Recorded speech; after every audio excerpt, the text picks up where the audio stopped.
दोस्तों नमस्कार, मैं हूं भूपेंद्र रावत और आज हम बात करेंगे। आप सब देशवासियों को यह जानकारी हो चुकी होगी कि 28 अप्रैल को सुप्रीम कोर्ट के आदेश के बाद जिस तरीके से बिरजाभूषण शरण सिंह के खिलाफ 2 मुकदमे दर्ज हुए, एक पॉक्सो एक्ट के तहत, कोई पास्को कहता है, कोई पॉक्सो कहता है, पॉक्सो एक्ट के तहत, और दूसरा यौन शोषण के मसले पर जो 7 पहलवान बेटियों की शिकायत थी, उस मसले पर आज 48 दिन बाद दिल्ली पुलिस ने चालान सबमिट कर दिया। 1000 पेज का चार्जशीट सबमिट किया है।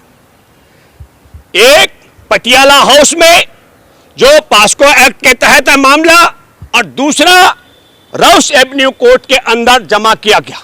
500 पेज में पूरी लिपापोती इस तरीके से रही कि किस तरीके से पास्को एक्ट से बिरजाभूषण शरण सिंह को बचाया जाए।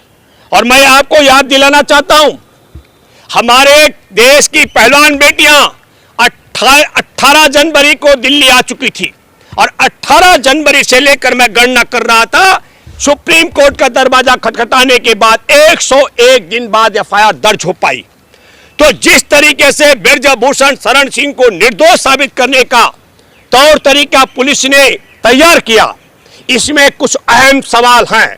सबसे बड़ा सवाल यह है कि पास्को एक्ट के तहत जिस पर भी मुकदमा दर्ज होता है उसे तत्काल गिरफ्तार करके जेल में डाला जाता है, ताकि वह पीड़िता को धमका न सके, पीड़िता के परिवार को धमका न सके, पीड़िता के बयानों को बदली न करा सके और सबूतों को नष्ट न कर सके।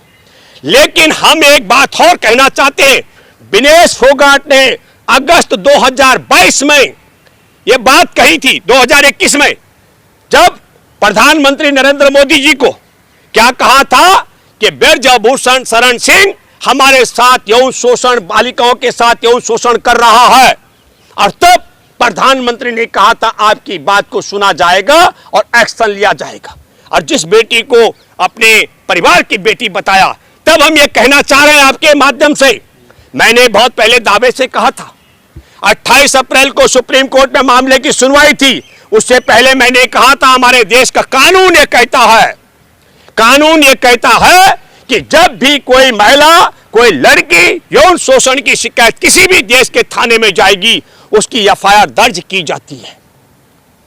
तो वो तो होना ही था, लेकिन इस पे पूरे मसले पर पास्को एक्ट के तहत या पॉक्सो एक्ट के तहत अकेले बिरजाभूषण शरण सिंह को ही नहीं, इसमें प्रधानमंत्री नरेंद्र मोदी भी दोषी थे, क्योंकि पॉक्सो एक्ट की धारा क्या कहती है, उसमें धारा 27 ये कहती है कि यदि आपको जानकारी हो जाए कि किसी नाबालिग बेटी का यौन शोषण हुआ और आपने उसकी मदद नहीं की, तो आपको 6 महीने की सजा होगी। 18 जनवरी को जब पहलवान दिल्ली आए थे, तो दिल्ली में धरना दिया गया था। हमारे देश के खेल कूद मंत्री अनुराग ठाकुर को यह जानकारी थी, अनुराग ठाकुर को 6 महीने के लिए जेल जाना था। जो कमेटी बनी है, जांच कमेटी, उस कमेटी के एक एक सदस्य को जेल जाना था, क्योंकि नाबालिग बेटी के मसले पे सुनवाई नहीं की गई, उसकी मदद नहीं की गई थी। और जब ये पुलिस थाने पहुंचे कनॉट प्लेस के, तो कनॉट प्लेस के पुलिस थाने में भी एफआईआर दर्ज नहीं हुई, उन पुलिस कर्मियों को भी जेल जाना था। तो हमको सोचना पड़ेगा, समझना पड़ेगा, हमारे देश के अंदर मोदी सरकार के राज में एमजे अकबर पर प्रिया रमानी ने आरोप लगाया था यौन शोषण का। कई मूर्ख यह बात कह रहे हैं कि इतनी देर से ये शिकायत इन लड़कियों ने क्यों की, 2012 से लेकर के 22 तक की शिकायत को दबा के क्यों रखा। तब मैं आपको बताना चाहता हूं कि हमारे देश में विदेश राज्य मंत्री एमजे अकबर पर प्रिया रमानी ने आरोप लगाया कि 30 साल पहले मेरे साथ में यौन शोषण किया गया था, और यह आरोप मीटू में लगाया गया, थाना चौकी में जाकर के नहीं। और तब नरेंद्र मोदी की सरकार ने तत्काल एमजे अकबर को मंत्री पद से हटा दिया था। और यहां बिरजाभूषण शरण सिंह के खिलाफ ओलंपिक पदक विजेता बेटा बेटियां आंदोलन करते रहे, धरना प्रदर्शन करते रहे, उन पर लाठियां बरसाई गई, गिरफ्तार कर दिया गया, उन पर मुकदमे बरसाए गए। उनके पक्ष में देश भर के किसान संगठन, हम सब आंदोलन करने वाले लोग, देश के जन संगठन, किसान यूनियनें, खाप पंचायतें, देश के महिला संगठन सारे के सारे उतर गए। लेकिन ब्रजभूषण शरण सिंह के खिलाफ पहले मुकदमा दर्ज नहीं किया गया, मुकदमा दर्ज करने के बाद गिरफ्तार नहीं किया, गिरफ्तार करने के बाद न करने के बाद मुकदमा दर्ज होने के बाद पॉस्को एक्ट भी उससे हटा दिया गया। तो देश ऐसी दशा में पहुंच चुका है। तब हम ये कहना चाहते हैं, ये इसलिए है क्योंकि वहां जाट परिवार में जन्मी है शिकायत करने वाली बेटियां, और ये मैं इसलिए कहना चाह रहा हूं आपके माध्यम से, ये बहुत बुरी बात है लेकिन मैं इसलिए कह रहा हूं, मैं बधाई देना चाहता हूं विनेश के, साक्षी और तमाम जो पहलवान बेटियां जिनके परिवारों ने बेटियों को कुश्ती के मैदान में उतारा। लेकिन ये बताइए, जब गिरफ्तारी नहीं हुई, एक मिनट भैया सुनो, पहले नहीं बोलेंगे, प्लीज सुनिए। इस पर जो है महत्वपूर्ण सब बात हम ये कहना चाह रहे हैं आपके माध्यम से, वो बात ये कहना चाह रहे हैं कि ये भेद किस लिए है। एमजे अकबर मुसलमान था इसलिए मंत्री पद से हटाया गया, और ब्रजभूषण शरण सिंह राजपूत हिंदू है इसलिए गिरफ्तार नहीं किया गया, या प्रिया रमानी पत्रकार थी और वह जाट परिवार में नहीं जन्मी थी, उसकी शिकायत पर एमजे अकबर को हटाया गया, और ये बेटियां और ये बेटे जाट परिवारों में जन्मे हैं इसलिए इनकी शिकायत पर ब्रजभूषण शरण सिंह से पॉस्को हटाया गया, उस पर एफआईआर दर्ज करने में आनाकानी की गई। एफआईआर दर्ज होने के बाद पॉस्को एक्ट दर्ज कराने वाले परिवार को धमकाया गया। उसका बयान है, उस बेटी के पिता का बयान है सार्वजनिक तौर पर, मैं अकेला व्यक्ति हूं, मेरे को अगर कुछ हो गया तो मेरा नादान परिवार का क्या होगा, हम पूरे के पूरे लोग डिप्रेशन में हैं। तब दोस्तों और देशवासियों, मैं आपसे अपील करना चाहता हूं, जब पूरी पटकथा को भी आपको समझना पड़ेगा।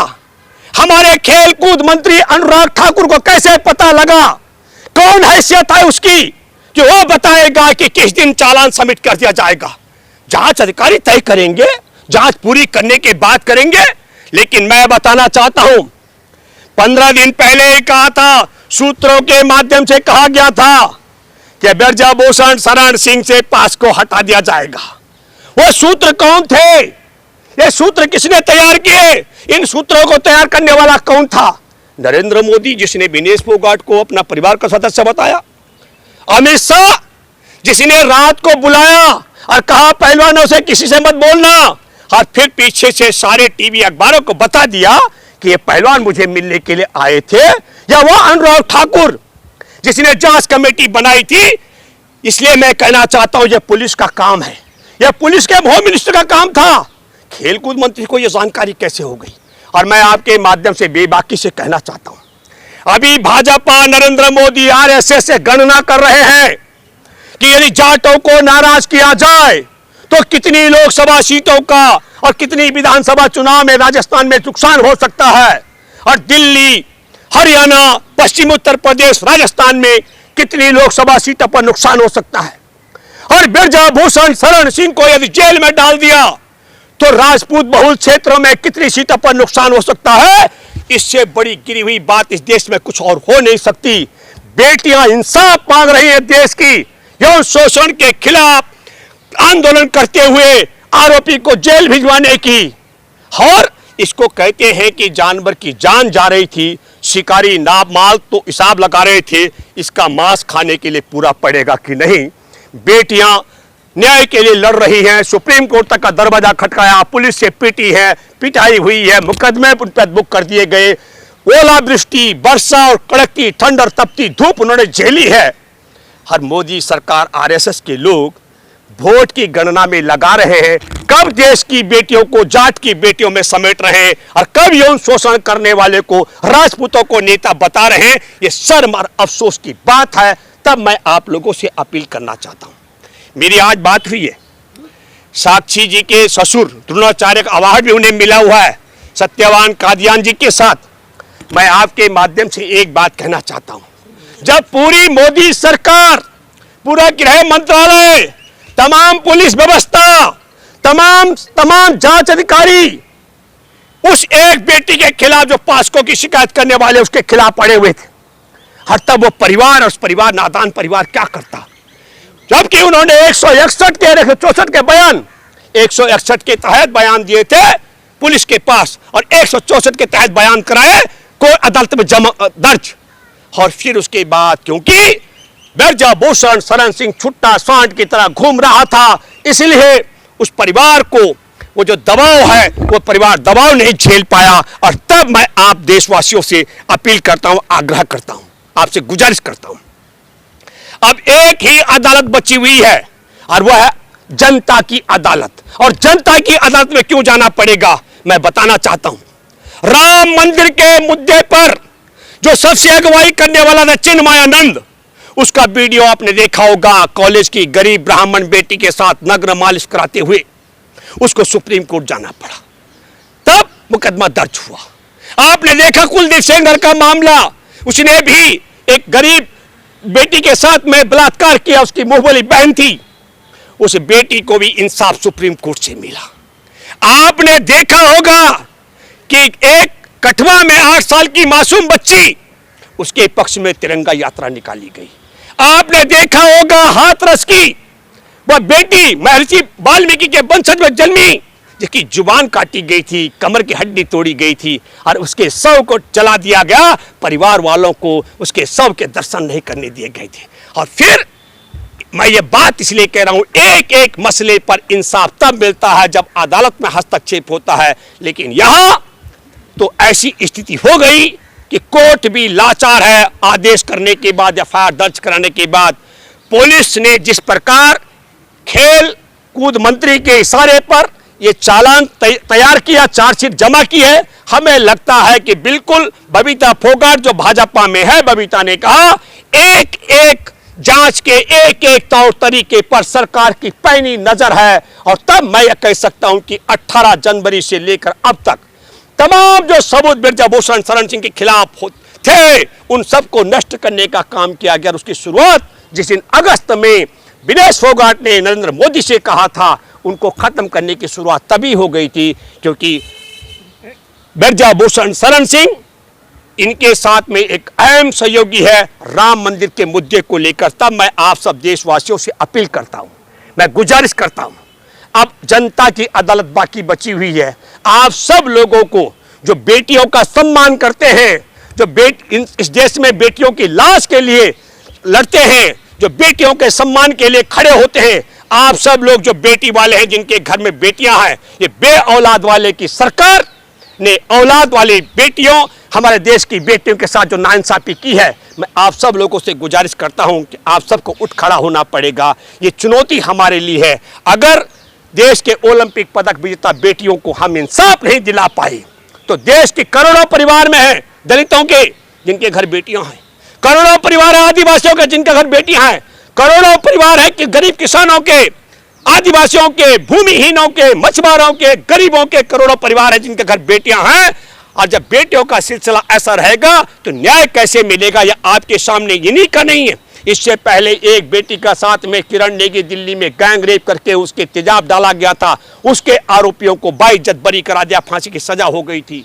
और आपको यह भी मालूम है कि एक और मसला मैं आपको बताता हूं, वह है बिल्किस बानो का, जिसके बलात्कारी हत्यारे परिवार के 14 लोगों की हत्या करने वालों को बाइज्जत बरी कर दिया गया। वो सुप्रीम कोर्ट में बारी सबकी आएगी, बेटी चाहे वह हाथरस के वाल्मीकि की हो, चाहे वह कठवा के गुजर की बेटी हो, और चाहे वह गुजरात की बिल्किस बानो हो, और चाहे वह उत्तराखंड मूल की किरण नेगी हो, चाहे अंकिता भंडारी हो, और चाहे वह फिर मैं कहता हूँ कुलदीप सेंगर की अपनी ही चचेरी बहन क्यों न हो, बारी तो सबकी बारी बारी आएगी। इसलिए हम कहना चाहते हैं कि हम सबको एक देशवासियों को एकजुट होना पड़ेगा। एकजुट होने के लिए हमको लगता आखिरी मौका हमारे देशवासियों के पास है। बेटियों के सम्मान के लिए, भाजपा मुक्त भारत के लिए आगे बढ़ना पड़ेगा। धन्यवाद।